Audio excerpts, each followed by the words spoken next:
উপমহাদেশের ইতিহাসে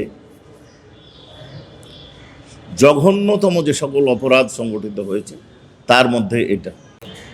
হুমায়ুন কবির পাটোয়ারি নামক একজন অ্যাকিউজকে অসুস্থতার কারণে জামিন দেওয়া হয়েছিল, অনারেবল ট্রাইব্যুনাল জামিন দিয়েছিলেন, কিন্তু সেই আসামি অন্য মামলায় গ্রেপ্তার থাকায় জামিনের সুবিধা ভোগ করতে পারেনি। অনারেবল ট্রাইব্যুনালে তারা আবেদন করে এটার এক্সটেনশন চেয়েছিলেন, কিন্তু অনারেবল ট্রাইব্যুনাল এই জামিনের আদেশটি স্থগিত রেখেছেন পরবর্তী আদেশ না দেওয়া পর্যন্ত। আরেকটি মামলা ধার্য ছিল, সেটা হচ্ছে আশুলিয়ার মামলা। আজকে লিস্টে আসছে, এটা আগামী 5 ফেব্রুয়ারি রায়ের জন্য নির্ধারিত হয়েছে। এই মামলায় কি আশা করছেন আপনারা? এই ব্যাপারে আমাদের বক্তব্য আমরা খুব পরিষ্কার বলেছি আপনাদেরকে।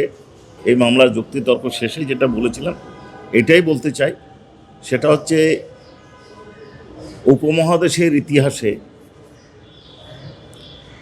জঘন্যতম যে সকল অপরাধ সংগঠিত হয়েছে তার মধ্যে এটা। হিটলারের গ্যাস চেম্বারের পরে মানুষকে পুড়িয়ে মারার যে ঘটনা, এটা অত্যন্ত জঘন্য। আমরা সর্বোচ্চ শাস্তি দাবি করেছি, আমরা আশা করছি সর্বোচ্চ শাস্তির আদেশ হবে।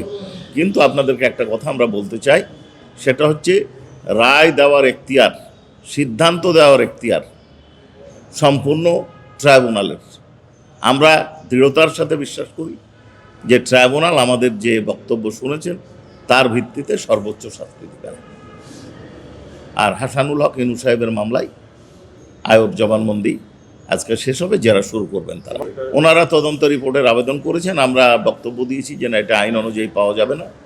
তারপরে এটা পরের ধার্য তারিখে শুনানির জন্য ধার্য করা হয়েছে।